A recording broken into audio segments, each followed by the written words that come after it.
komunikasi ke arah jalan yang bagi penyembuhan yang dikerjakan oleh Allah. Maksudnya itu begini, jadi konselor itu membangun komunikasi. Membangun komunikasi itu gunanya apa? Supaya konseli itu merasa terbuka dengan masalahnya, terbuka dengan apa yang dia rasakan. Nah, ketika dia terbuka, kemudian dia mulai memberitahu kepada konselor tentang permasalahannya, itu akan mempermudah penyembuhan gitu, mempermudah penyembuhan yang dikerjakan oleh Allah dengan entah menggunakan teknik ataupun cara-cara untuk mempermudah penyembuhan itu. Karena setiap permasalahan itu tekniknya itu berbeda gitu. Kemudian yang ketiga adalah memberi kemampuan untuk belajar, membawa dan menikmati perubahan yang dari Allah di dalam batin. Nah, itu adalah tujuan pastoral counseling, yaitu membawa konseli untuk menikmati perubahan yang dari Allah di dalam batin. Nah, teman-teman, dari konseli Kristen ini berbeda dengan konseling yang umum. Itu selain dari dasarnya Alkitab, nah di konseling pastoral ini, maksudnya konseling rohani ini, itu adalah juga berbicara tentang unsur spiritual. Spiritual itu maksudnya adalah ada unsur Roh Kudus dan Allah. Jadi Allah itu turut bekerja dalam penyembuhan pemulihan itu. Jadi itu adalah salah satu juga yang mendasari selain dari Alkitab, juga ada unsur spiritual yaitu Roh Kudus yang sebagai konseli, yang paling konseli gitu. Kemudian next yaitu mendukung agar konseli dapat menikmati hidup berkelimpahan di dalam Tuhan guna bertumbuh. Kemudian selanjutnya menunjang individu konseli untuk bangkit, berjuang dan menang dalam Tuhan. Kita semua percaya kita adalah umat pemenang, amin. Amin. Nah, kalau kita adalah umat pemenang, jadi kita tuh menyadarkan kepada konseli bahwa ini loh, kita itu harus menang. Kita tuh sudah dimenangkan oleh Tuhan melalui dengan mulai dari penebusan dan sebagainya. Kita adalah umat-umat pemenang. Jadi kita tuh membantu menyadarkan kepada konseli tentunya untuk bangkit, untuk berjuang. Nah, jadi tidak terpuruk di dalam sebuah permasalahan itu. Kemudian yang terakhir adalah meneguhkan konseli untuk hidup berkemenangan oleh Roh Kudus. Nah, itu adalah tujuan pastoral counseling. Sangat berbeda sekali dengan pastoral yang konseling pada umumnya gitu. Kalau konseling pada umumnya hanya bersifat psikologi saja gitu.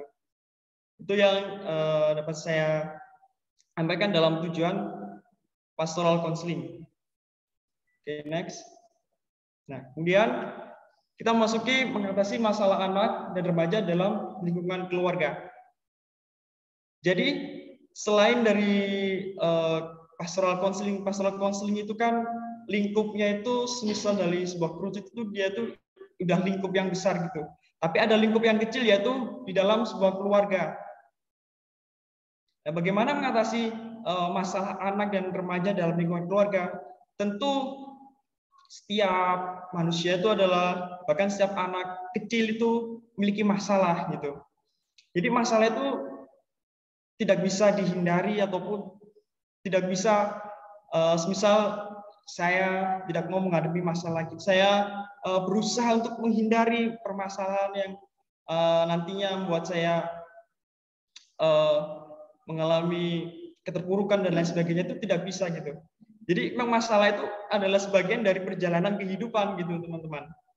Oke, selanjutnya kita akan memasuki konseling praktis anak dalam lingkungan keluarga. Kemudian saya kembalikan kepada teman saya Noli. Silakan Noli.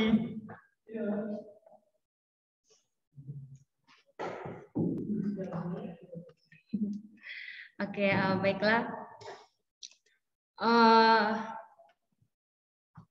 Konseling praktis anak.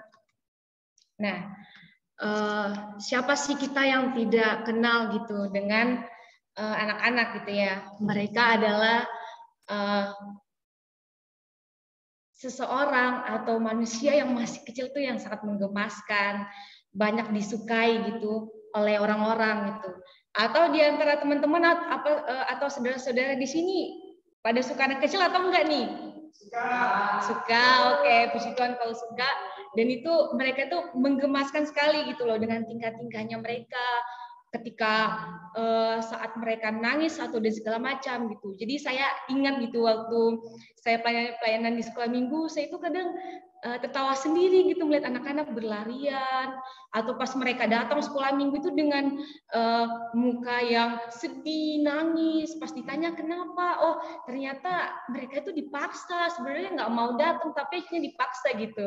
Atau ketika mereka berantem gitu, ngambek, bersukacita, dan itu sangat menggemaskan sekali ya bagi kita orang dewasa gitu ya.